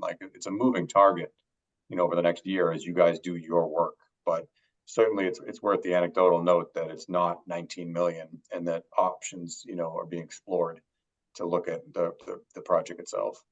Well, just as a matter of information, because the way this report is structured is we have a list of projects and we have them sort of by when we need them within the next year, and then we have things on the table which have been identified by the town as potential projects. And then it all gets added up and it's a number. So I'm not suggesting that I know the answer, because the committee needs to address this, I guess. And anything that this committee can do, I guess, to try and make it something that this committee would like to see is probably appropriate. Well, what you said was beautiful, Jeff. Yeah. What I would say is, would it be helpful to the committee if we gave them that cover sheet which had the ranges on the project? At least they could say this could be something we would be up against. I think it would. It's out there now anyway. It's in the public. So I don't want to, we can give them that and they can mull it over and decide what they want to do, deal with it. Those would not be hard numbers. Ultimately, it's a discussion and decision for that committee, not this one. That's correct. I was just asking if this committee had any words of wisdom would like to share. That's all. I think it's helpful. Thank you. All right. So I think, let's see, unless there's anything else, I think we could release Charlie and, I think Charlie they already gone? Nope. And Chris? No, we're not done. We're not gone. We're just laying low in the weeds. But thank you all for your time, and thank you for moving this phase forward, and thanks for giving decisive feedback on the options, because it's always hugely helpful to us as we move it forward to have a kind of these things need some momentum around making decisions. So that's very helpful. Rich, I just add one thing that if the committee, this committee is gonna pass the numbers on to the capital improvements committee, that requires a cover memo that needs to be carefully worded to explain where you are in the process and what the numbers mean, because you know, in and of itself, it just looks like a lot of really expensive options. Like, you know, the purpose of tonight's meeting and walking the committee through some of the changes in the market, the tag back to Clyde Brown is really making rational sense of those numbers that are in front of you. I also think you could, I mean, this is really not my bailiwick, but you could also just say, you know, we are working, you know, the building committee is working on this and we will be able to, you know, advance this information when we're further along in the process, and not even give numbers right now, because it's true that they're just, I mean, I as I've said earlier in one of the meetings, it's really unfortunate the MSBA asks for numbers at this PDP phase, and we wish they didn't, because it really is just too early to even be talking about numbers. We have nothing really to estimate. So the estimators are just using our teeny little diagrams and essentially assigning square foot costs to them. It's not truly estimating. And the other thing to say is we're not ready to share that. We expect, you know, we expect to have available figures at the town, you know, fall town meeting to share with you as, you know, in terms of town planning. I mean, I don't think that would be an unreasonable thing, but it is not my community, it's your community, and I don't really know how it all works, but that would be another approach. The information is public. It's not like we own it anymore. After this meeting, it's a public document. So if we want to get ahead of it, I guess that's what I'm trying to get at, you know, we would give them something with a little bit of guidance. Yeah, I think I like Jeff's idea of if we could, since it is out there, it's public. If Vertex did a, you know, a qualification and clarification memo, you know, I think that would be at least it could be used as what it's supposed to be, as a broad strokes guide, and I think that would be reasonable. Yeah, Rich, I would say, yeah, I'm sorry. just a minute. Yep, go John ahead. Larkin has been trying to say something. Oh, sorry, John.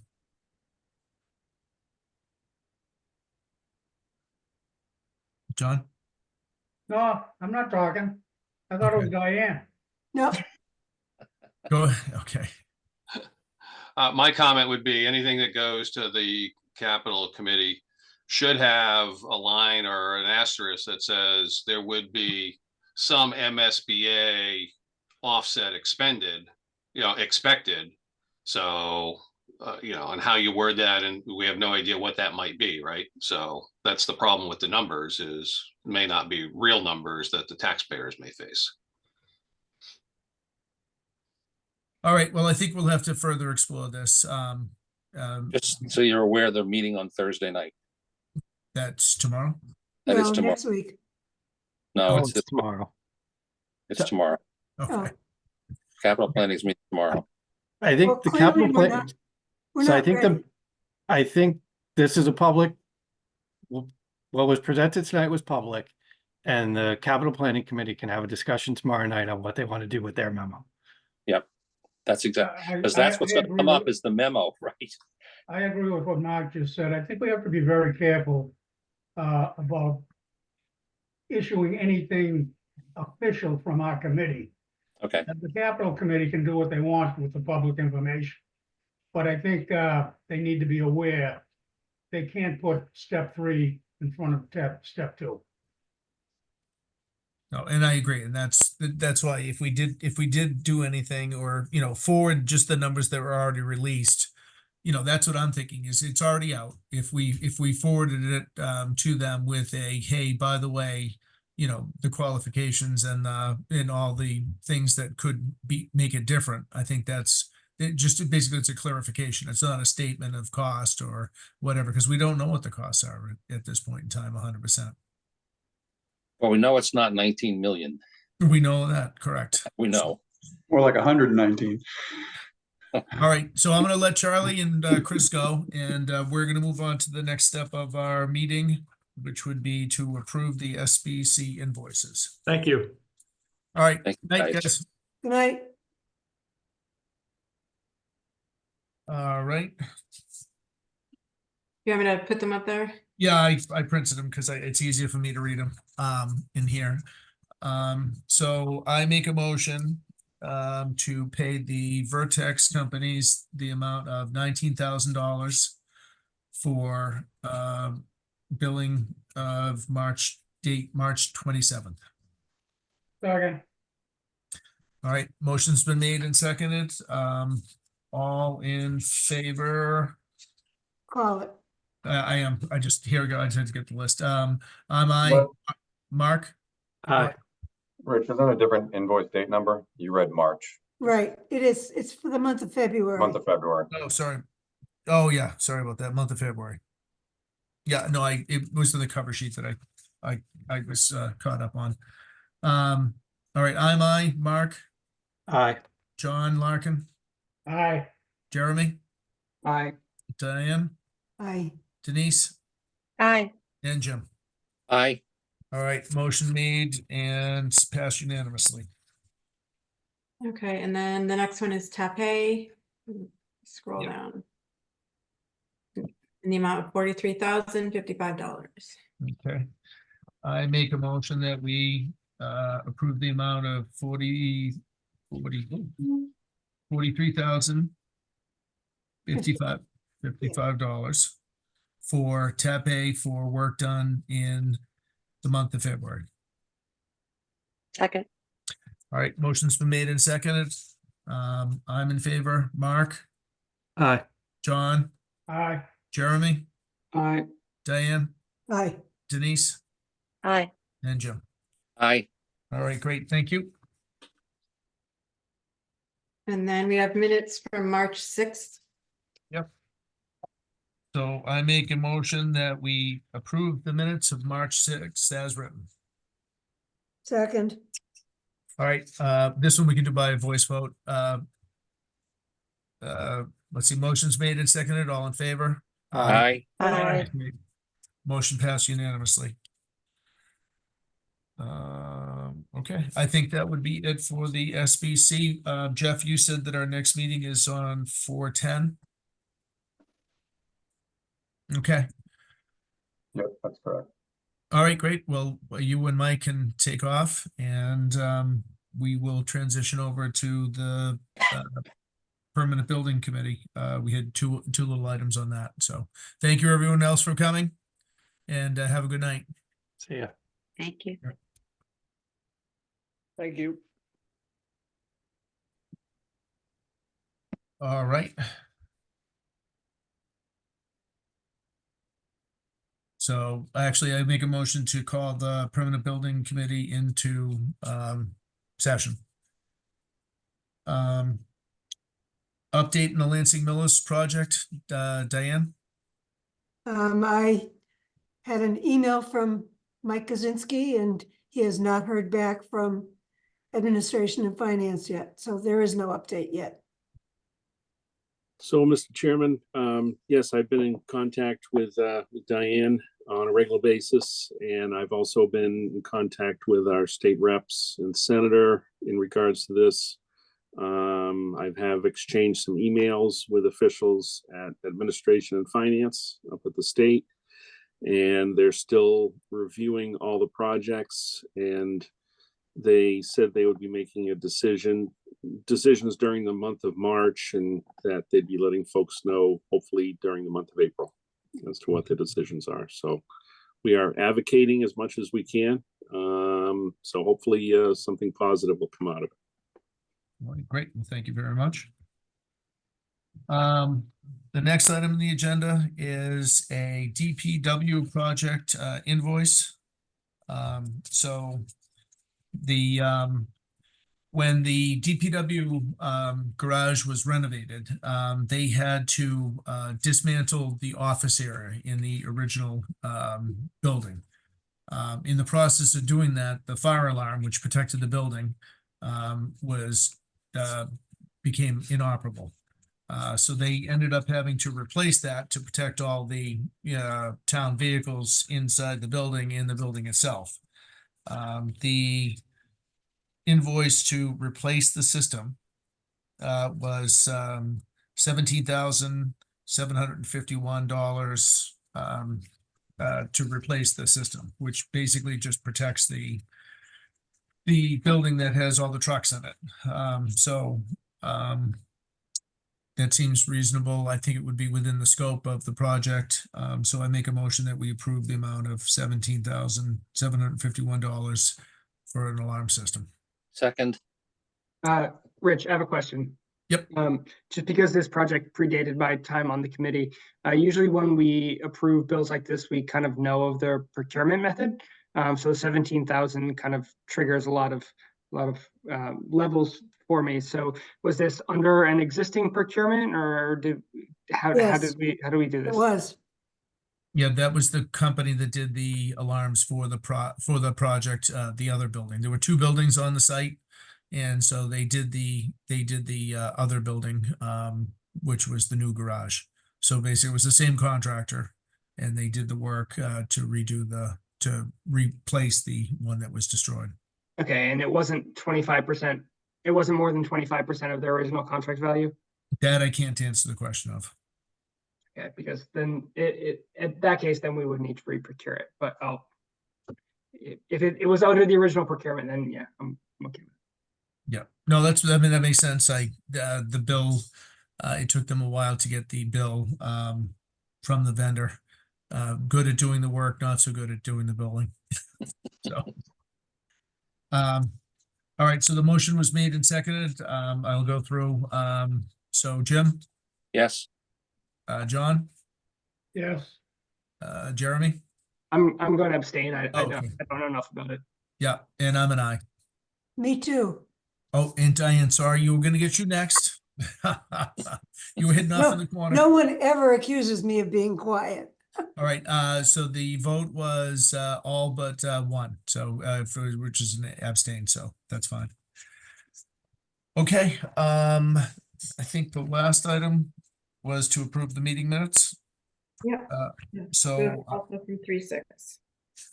yeah, I make a motion to approve the meeting minutes as written. Second, All right, motion's been made and seconded. All in favor? aye. I, All right, great. All right, we survived.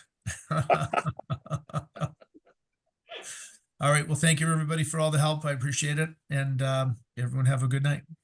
Thank you, Rich. Take All care. right, thank you. Bye. good night. Motion to adjourn. Oh, even better. See, Second. we got somebody who's. All those in favor? Jeremy gets a Oh. second on that. All in favor? Aye. Aye. Aye. Aye. Now, good night, everybody. Thanyou. Good night.